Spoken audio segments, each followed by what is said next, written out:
sudah memuji Tuhan, kita sudah menaikkan pujian syukur kita kepada Tuhan. Tiba saatnya kita mau memberikan yang terbaik, mengambil waktu kita yang terbaik untuk mendengarkan firman Tuhan. Kita mau siapkan hati kita, kita mau siapkan pikiran kita untuk boleh layak mendengarkan firman Tuhan.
pujian kami Tuhan.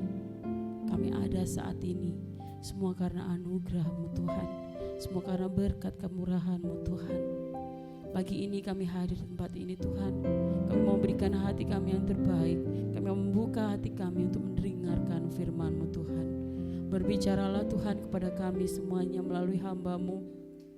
Kau pakai hamba-Mu ya Tuhan untuk menyampaikan pesan firman-Mu Tuhan pagi hari ini. Sehingga firman-Mu ini boleh memberi kami kekuatan, boleh menegur kami dan boleh menghiburkan setiap kami yang letih lesu ya Tuhan. Terima kasih Tuhan, terima kasih. Kami menyerahkan waktu kami mendengarkan firman ke dalam tangan kasih-Mu Tuhan. Dalam nama Tuhan Yesus kami sudah berdoa. Amin. Silakan duduk kembali.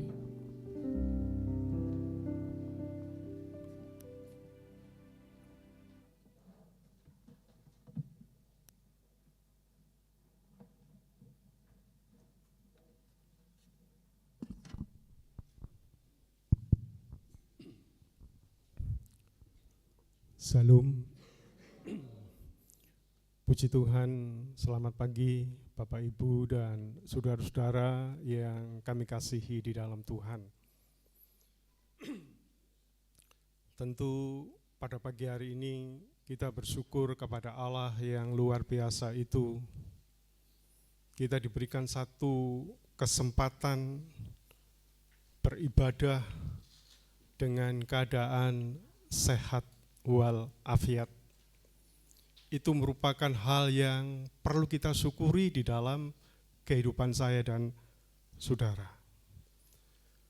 Bapak Ibu, pada pagi hari ini ada satu isi hati Tuhan yang ingin kita akan pelajari bersama. Mungkin pada pagi hari ini saudara jarang mendengar tema-tema yang seperti ini.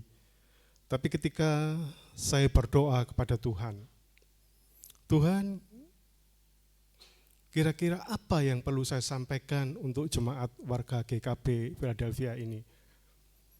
Karena kurang lebih 3 minggu yang lalu Bapak Gembala memberikan satu penyampaian kepada saya, Pak Yanto ini ada minggu yang kelima. Nanti biarlah minggu yang kelima ini Pak Yanto yang menyampaikan. Saya sebagai orang bawahan, kalau ketika ada atasan seperti itu saya katakan, siap Pak, saya akan laksanakan. Ya. Saudara-saudara yang dikasih Tuhan, seperti saudara melihat judul firman Tuhan pada pagi hari ini yaitu menegur dengan kasih. Untuk itu kita akan membaca firman Tuhan di dalam Amsal pasal yang ke-25, ayat yang ke-12 berbunyi demikian. Teguran orang yang bijak adalah seperti cincin emas dan hiasan kencana untuk telinga yang mendengarkan. Saudara, ketika kita membaca di dalam Amsal pasal yang ke-25 ayat 12 ini ada dua hal yang bisa kita pahami. Dikatakan teguran orang yang bijak adalah seperti cincin emas dan hiasan kencana untuk telinga yang mendengarkan. Saudara, berbicara tentang emas itu sesuatu logam yang mulia.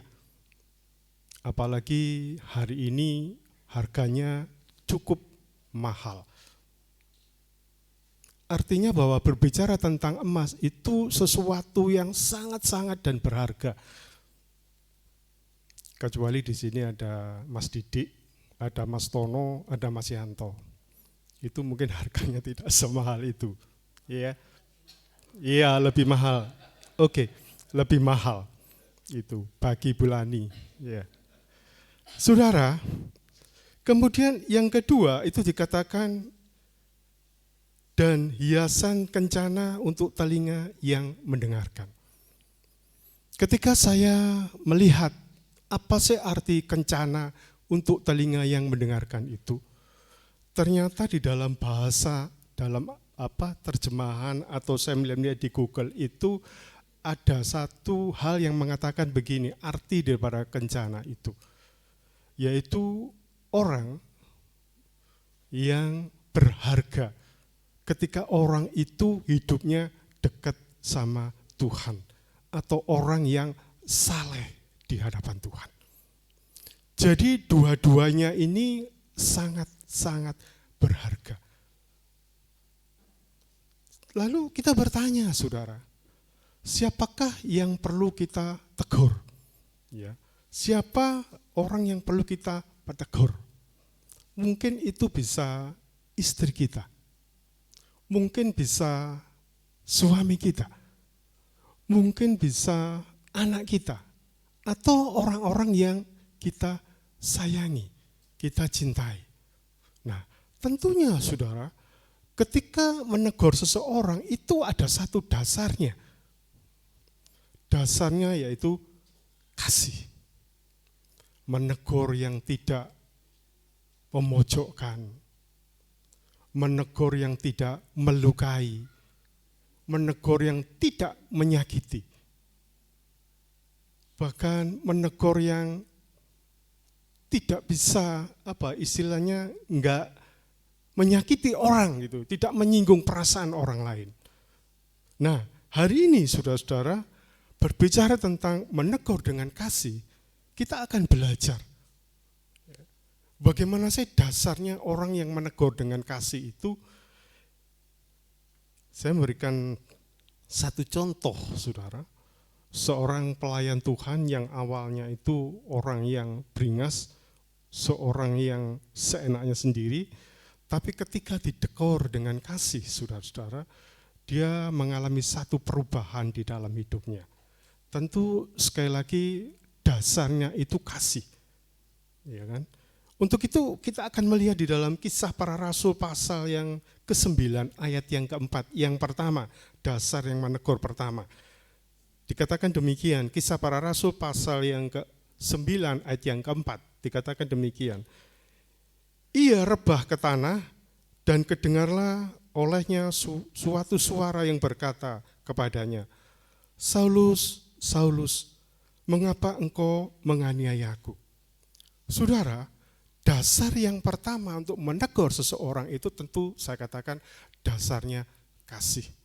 Di dalam Kisah Para Rasul pasal yang ke-9 ayat yang ke-4 ini berbicara bagaimana seorang hamba Tuhan yang dulunya sebelum nama Paulus itu namanya Saulus. Siapakah Saulus, saudara? Saulus adalah seorang pemuda yang begitu arogan waktu itu. Dia merasa pendidikannya tinggi, jabatannya tinggi waktu itu. Bahkan dia mendapatkan satu surat perintah. Untuk apa, saudara?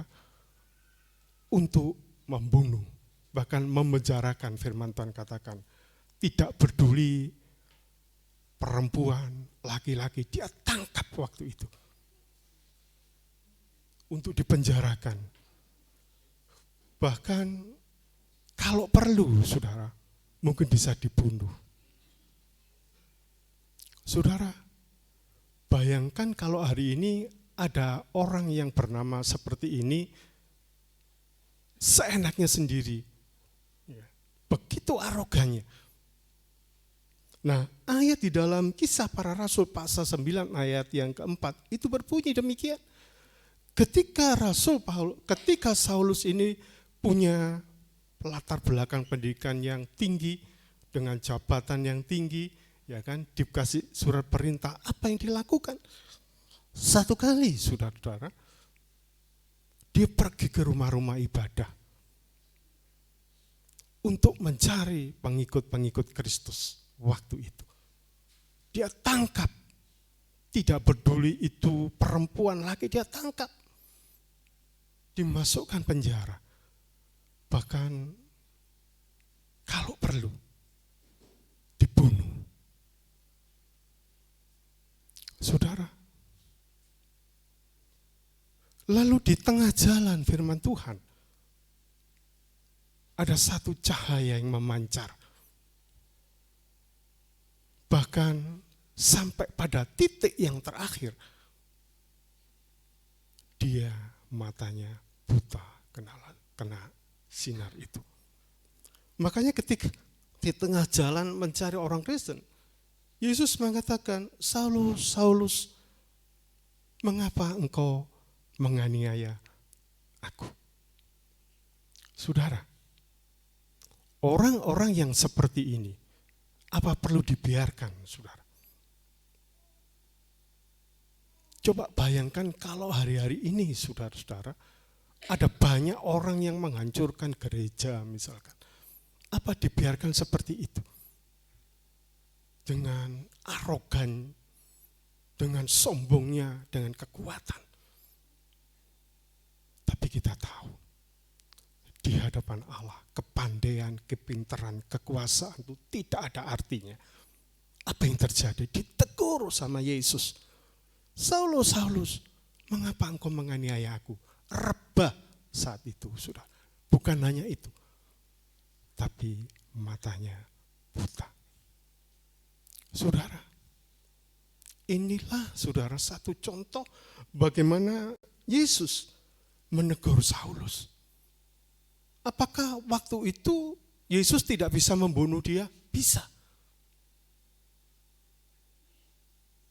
Apakah Rasul Paulus waktu itu tidak bisa menerima hukuman? Bisa, saudara. Kalau mau saat itu, ketika sinar itu menghantam kehidupan Paulus, Paulus bisa mati waktu itu. Tetapi, saudara, caranya Allah, caranya Yesus tidak seperti itu. Dia ditegur dengan kasih. Saulus, Saulus, mengapa engkau menganiaya aku? Ternyata memang teguran-teguran Allah yang terjadi dalam hidup ini, itu Allahmu punya maksud tujuan. Sampai pada akhirnya satu kali ketika Paulus ini habis matanya buta, selama 3 hari firman Tuhan katakan, dia harus datang kepada seorang hamba Tuhan yang bernama Ananias. Ananias itu takut sama dia. Dia ngomong begini, Tuhan, bukankah orang ini yang beberapa waktu yang lalu yang menganiaya orang Kristen, yang membunuh, kenapa hari ini orang ini kau pertemukan dengan saya? Kamu tidak perlu tahu seperti itu, tapi aku punya maksud, tujuan yang mulia untuk orang itu, yang namanya Saulus itu. Saudara, di dalam hidup ini, apa yang kita banggakan, apa yang kita sombongkan, saudara, harta, benda, kekayaan kita, di hadapan Allah nol. Tapi keteguran Allah yang penuh dengan kasih itu tentunya teguran yang punya maksud dan tujuan.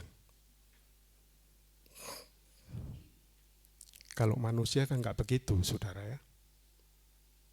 Ketika engkau tidak cocok dengan saya, aku bisa menegur kamu.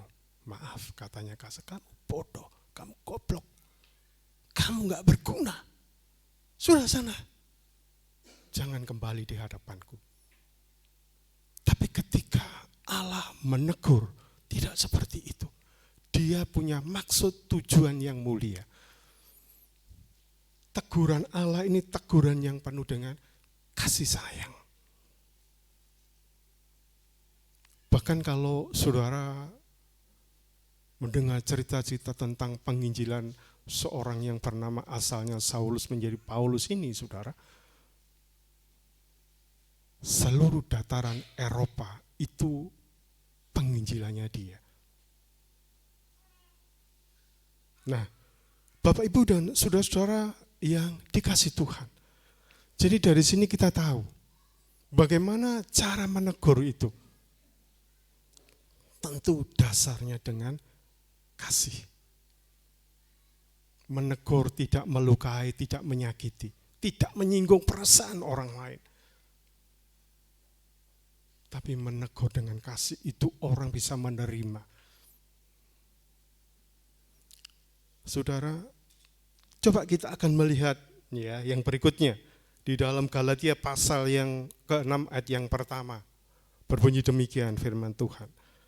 Saudara-saudara, jika seorang ketangkap dalam suatu pelanggaran, maka kamu yang rohani, hendaklah kamu memulihkan orang itu dengan roh yang lemah lembut. Saudara, dikatakan, saudara-saudara, jika seorang tertangkap dalam suatu pelanggaran, maka kamu yang rohani, hendaklah kamu memulihkan orang itu dengan roh yang lemah lembut. Jadi kalau ada orang yang menegur dengan kasar, saudara, mungkin itu kedagingannya yang muncul, bukan rohnya. Tapi ketika kita menegur, orang itu bisa menerima, itu saya percaya, itu Roh Kudus yang berbicara kepada kita untuk kita sampaikan kepada orang lain. Bagaimana cara menegurnya, saudara? Ya, ada 3 hal. Yang pertama, menegur dengan lemah lembut dan tegas. Jadi cara menegur orang itu lemah lembut dan tegas. Saya ingat ada seorang hamba Tuhan di dalam Alkitab yang namanya Imam Eli. Dia punya 2 anak. Cara menegurnya anaknya itu landai-landai saja. Jangan anakku, jangan kamu begitu, nanti kamu seperti ini. Saudara, boleh kita menegur seseorang dengan landai, tetapi harus tegas. Mestinya Imam Eli mengatakan, kalau kamu melakukan seperti ini, kamu akan jadi seperti ini. Waktu itu mungkin Imam Eli kurang tegas cara menegurnya. Sehingga apa yang terjadi, saudara? 2 anaknya, Hofni dan Pinehas, dibunuh sama Tuhan. Karena menjadi anak, maaf ini, anak yang kurang ajar. Anak yang kurang dididik. Saudara, saya ingat beberapa tahun yang lalu, contohnya untuk anak saya, Sam ini. Dulu, saudara, waktu SD, kalau sekolah minggu, waktunya ibadah sekolah minggu, enggak mau masuk, saudara. Mainan di luar. Lama-lama kan ibunya itu gatel hatinya ya. Minggu pagi didudukkan sama istri saya. Engkau, lek kamu gak ke sekolah minggu, tak ajar kok. Diancam, saudara. Kasar, karena sudah beberapa kali melakukan seperti itu. Lek kon gak sekolah minggu, tak ajar kon teko omah. Sama kemojing, mungkin seperti itu. Tapi pada akhirnya, saudara, mulai minggu depan, dia aktif sekolah minggu, takut sama ibunya. Kalau saya kan gak bisa seperti itu. Tapi istri saya bisa.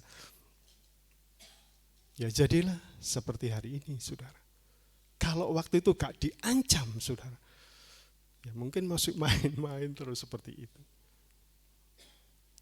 Hofni dan Pinehas juga seperti itu, saudara. Saya pikir kurang tegas gitu ya. Sampainya dibunuh sama Tuhan.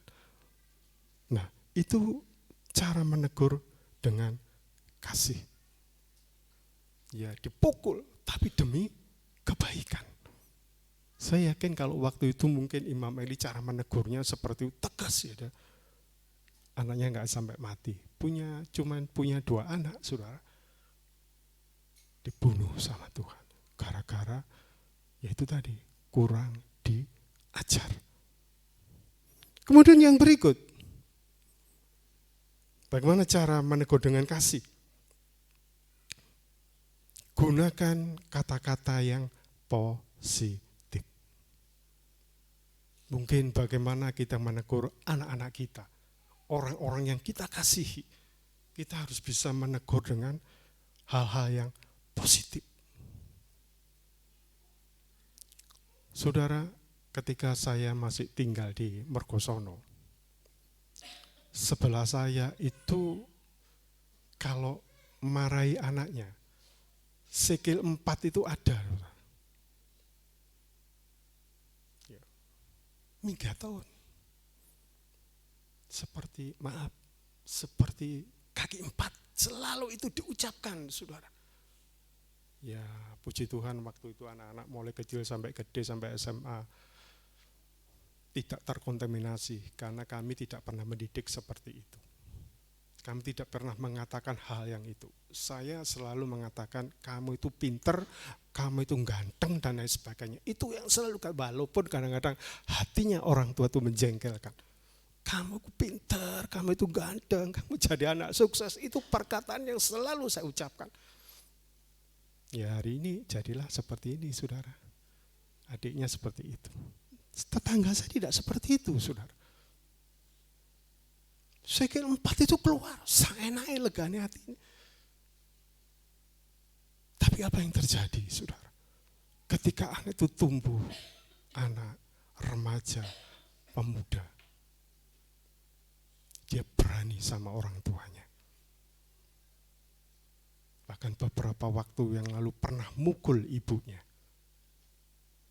Maaf saudara, sampai kena kasus narkoba. Sampai masuk selama 5 tahun di LP sana. Rumahnya gandeng dengan rumah saya, saudara. Gunakan kata-kata yang positif untuk menegur keluarga kita. Supaya yang positif itu terjadi di dalam keluarga kita. Ketika kita mengatakan, oh engkau bodoh, jadilah anak yang bodoh. Yang rugi siapa? Anaknya juga orang tua. Kamu gak usah bilang, minggat saja. Terjadi itu saudara. Yang saya lihat hari ini. Ketika makanya jadi orang tua, berhati-hatilah mengucapkan sebuah kata itu di dalam pada anak-anak kita. Jadi yang kedua, gunakan kata-kata yang positif untuk menegur. Dasarnya kembali lagi tetap kasih. Tanya Sam itu saudara, sampai hari ini pernah saya mengatakan kasar sama anak? Gak pernah saudara. Ini ada anaknya, bisa ditanya nanti kalau pulang. Ya kalau pulang malam kerja saudara, jam 1, jam 2 belum pulang, tak telepon sama saya. Saya aku sik main. Oh ya wis. Sampai rumah gitu buka pagar itu saya lego. Aduh, mulai gak mulai tak goleki saudara, walaupun gede ya Pak ya. Sama kalau juga seperti itu. Tak goleki saudara. Itu karena rasa sayang saya kepada anak-anak. Tidak tahu kalau nanti sudah married beda lagi saudara. Urus saya dengan pasangannya. Tapi selama campur orang tua kan orang tua harus mengatakan hal positif. Kon teko endi, kerja apa dolen. Kadang-kadang 2 hari gak pulang. Kok di saya di Surabaya. Gak tahu keluyuran atau apa-apa, saya gak ngerti saudara. Tapi tetap orang tua ini berpikir positif. Muga-muga anakku di talan selamat sampai di rumah. Ya lek semule no ndek tak delok ndek kamar gitu ya saudara. Saya lega saudara. Ya. Jadi gunakan kata-kata yang positif kepada anak-anak kita supaya terjadi hal-hal yang positif. Yang berikut, yang ketiga, bagaimana cara menegur dengan kasih itu? Menegur dengan memberi solusi. Saudara, jangan kita sebagai orang tua mengatakan hal-hal yang sembarangan kita katakan tapi tidak ada solusinya. Anak bingung, saudara. Berilah solusi. Saya seringkali ngomong gini, Sam, kalau kon keluyuran bengi misalnya kerja saya ngerti, kalau keluyuran bengi nanti akibatnya hari ini kamu gak apa-apa, saudara. Tapi satu saat pikirin kesehatanmu, jogon kesehatanmu. Karena kalau sudah sakit itu biaya mahal, saudara. Walaupun hari ini ada BPJS, saudara, tapi BPJS itu tidak seperti dulu mengcover semuanya. Kemarin Ellen itu masuk di rumah sakit itu saudara, katanya ikut BPJS, tapi masih bayar sekitar 2 juta saudara. Uang 2 juta itu kan banyak saudara. 1 bulan bisa 2 kali kadang-kadang kalau sakit. Aduh, saya ngomong, kurang 2 juta. Teguran yang penuh kasih itu memberikan satu solusi, saudara. Contohnya anak muda.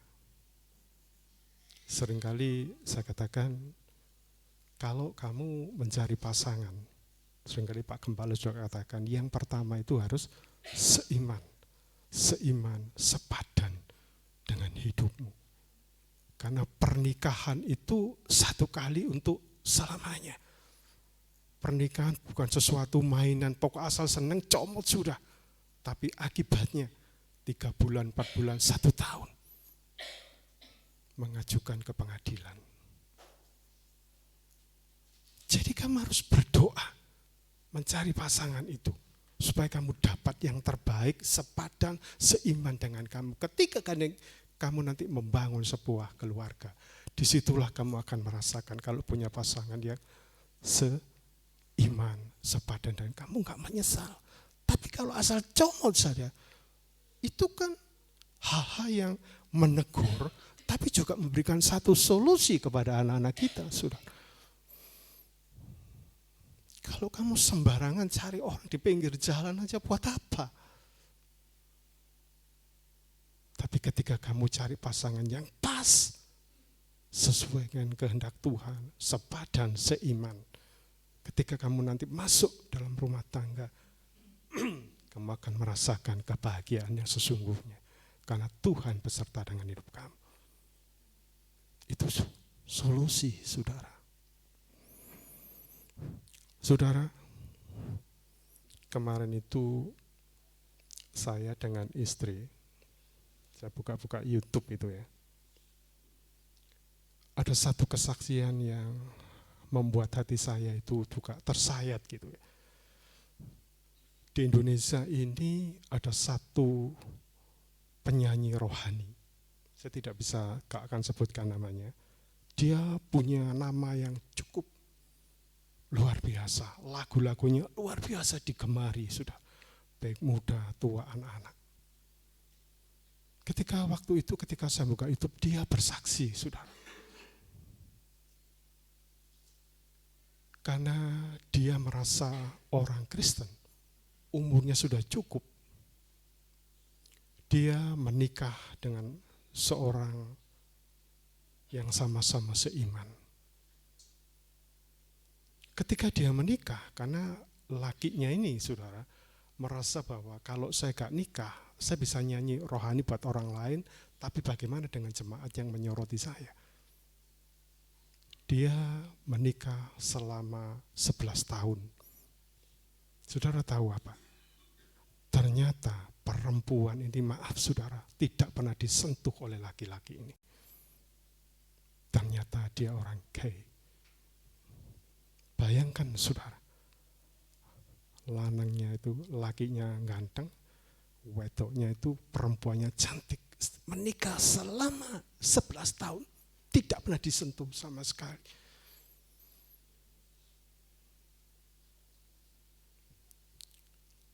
Perempuannya ini begitu mencintai dia, dia tetap nyanyi lagu-lagu rohani.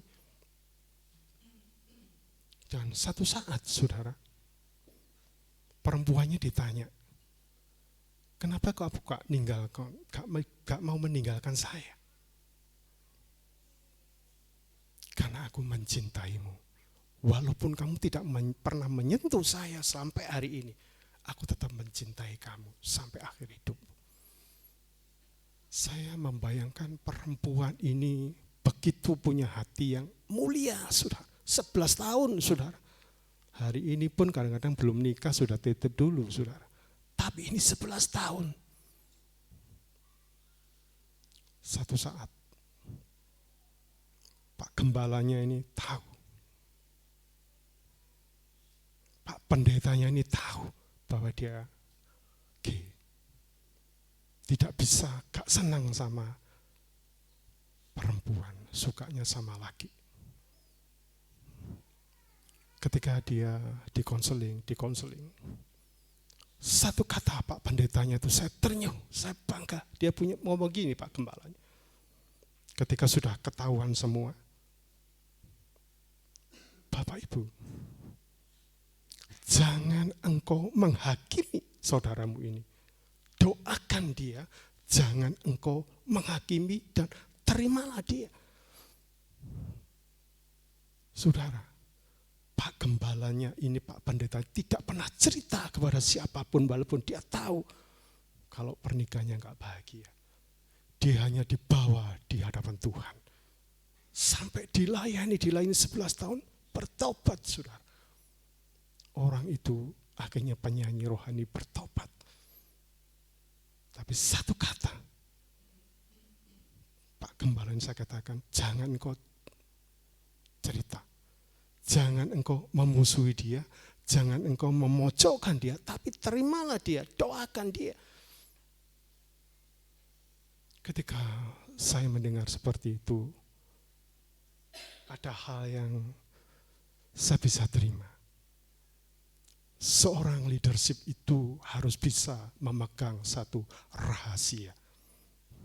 Tidak mudah diceritakan kepada siapapun, tapi satu dibawa di hadapan Tuhan.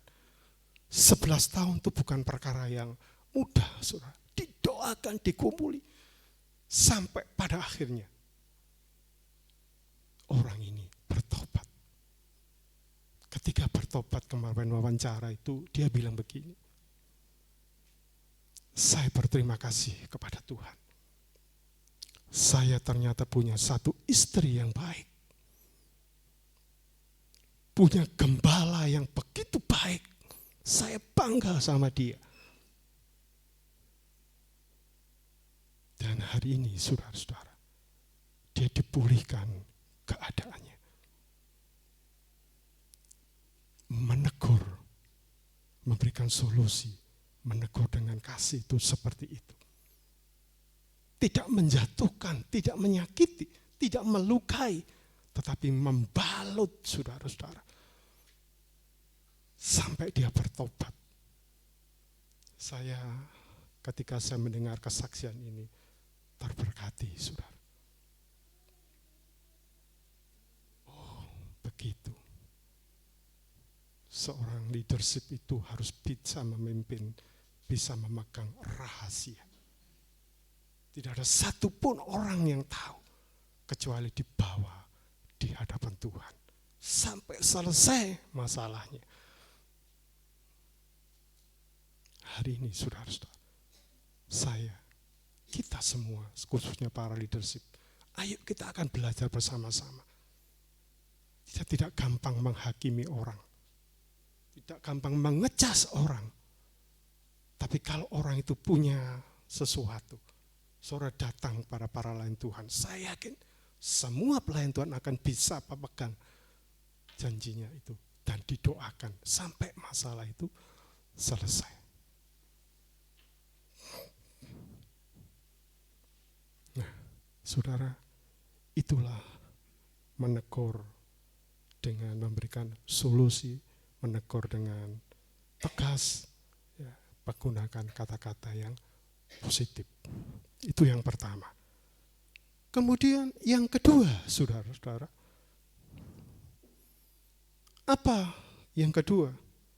Ya, orang yang menegur dengan kasih, dampaknya menegur dengan kasih itu apa?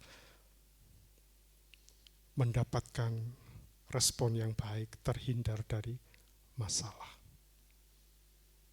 Kalau saudara menegur dengan kasih, ya, terhindar dari konflik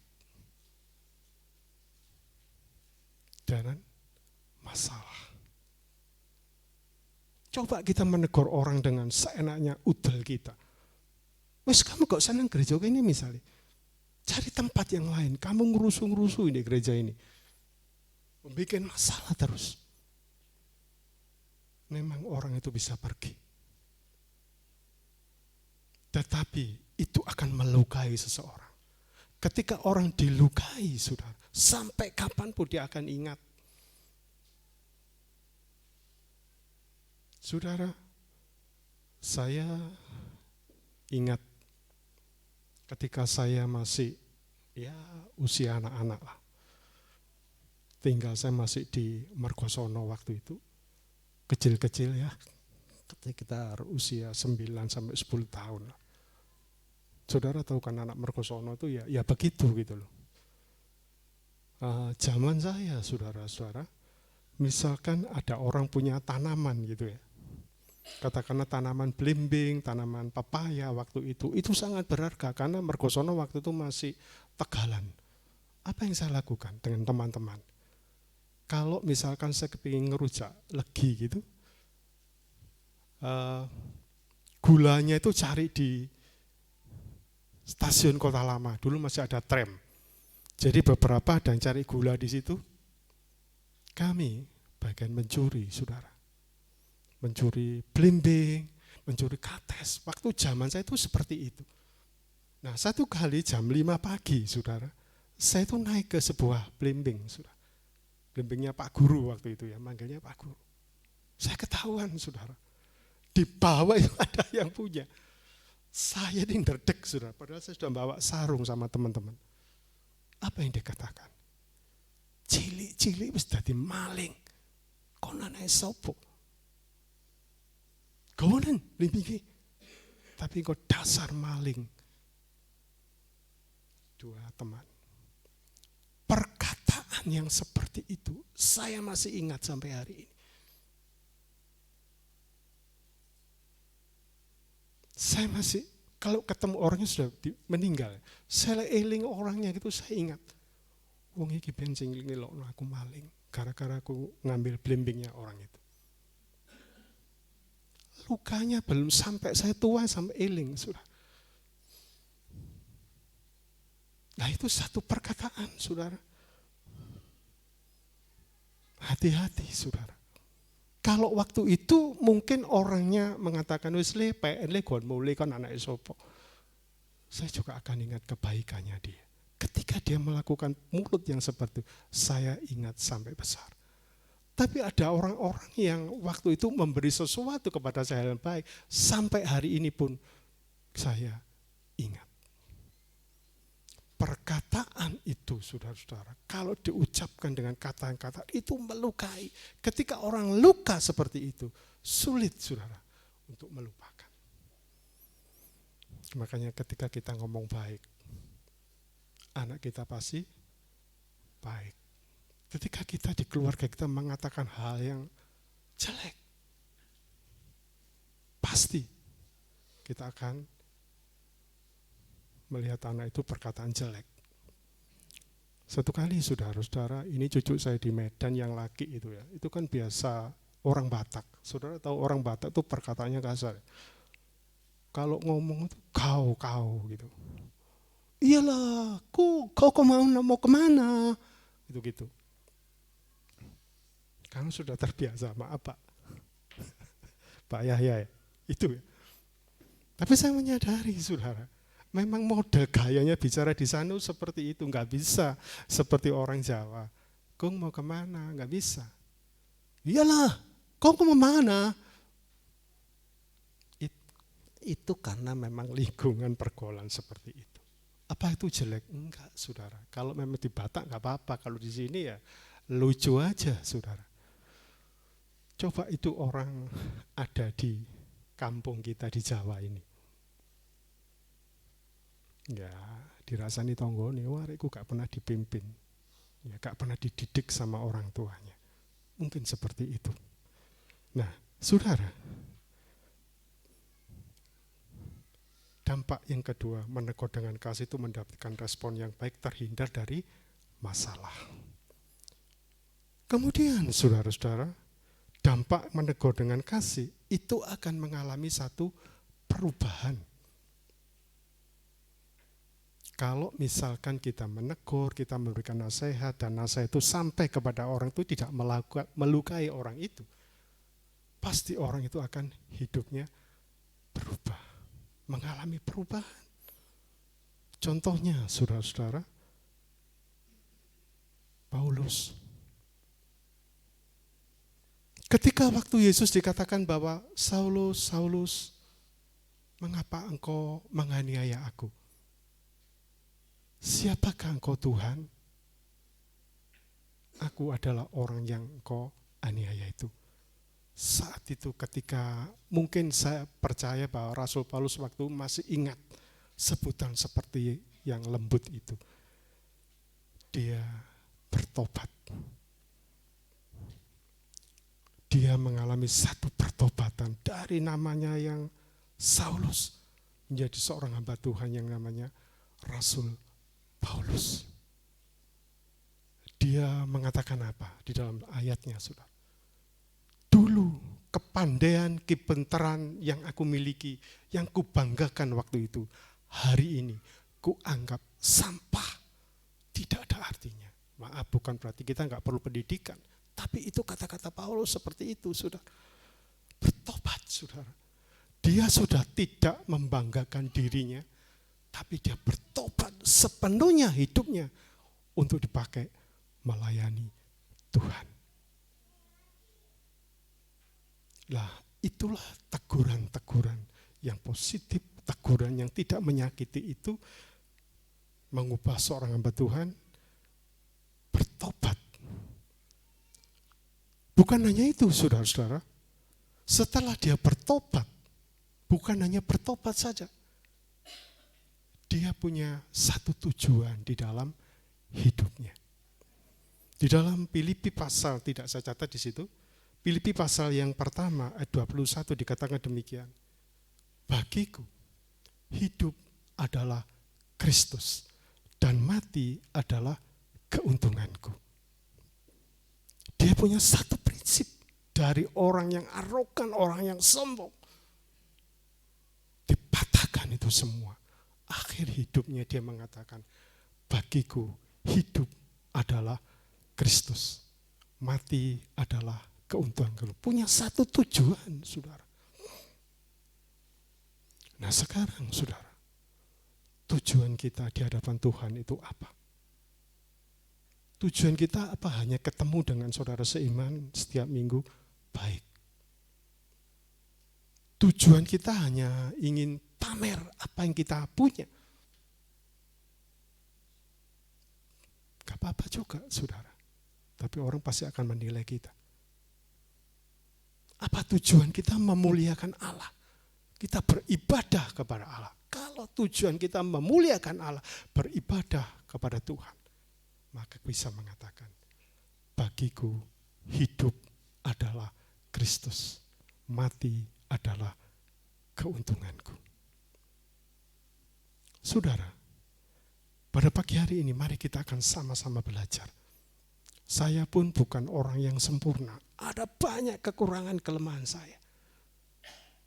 Tapi saya mau belajar firman Tuhan. Ketika kita mau belajar firman Tuhan, saya yakin hidup kita setapak demi setapak akan dipimpin oleh Tuhan. Kita akan beda antara orang yang di luar dan orang yang di dalam Tuhan. Bapak, Ibu, dan saudara-saudara yang dikasihi Tuhan. Kesimpulan dari apa yang saya sampaikan pada pagi hari ini dikatakan demikian. Kita harus memiliki kemampuan untuk menegur dengan kasih, sehingga teguran kita dapat memberikan perubahan, baik serta pertumbuhan di dalam Tuhan. Biarlah pada pagi hari ini masing-masing kita mau menegur istri, anak, suami kita, saudara yang kita kasihi. Dengan dasarnya kasih. Biar orang tidak jauh daripada Tuhan. Tetapi biarlah orang itu semakin dekat kepada Tuhan. Tidak melukai, tetapi membalut, saudara. Khususnya saya sebagai leadership minimal di dalam keluarga. Supaya mereka tidak tersakiti dengan perkataan sikap saya. Tapi mereka boleh melihat karya-karya Tuhan di dalam hidup saya. Apalagi di tengah-tengah bocil dan lain sebagainya. Jangan kita merasa paling oke. Karena di hadapan Tuhan semua tidak ada artinya. Tapi marilah kita memiliki hati seorang hamba yang memberi hidup kita untuk Tuhan dan menjadi berkat buat sesama. Supaya hidup kita tidak menjadi batu sandungan pada orang lain, tetapi melewati kita. Nama Tuhan boleh dimuliakan. Amin.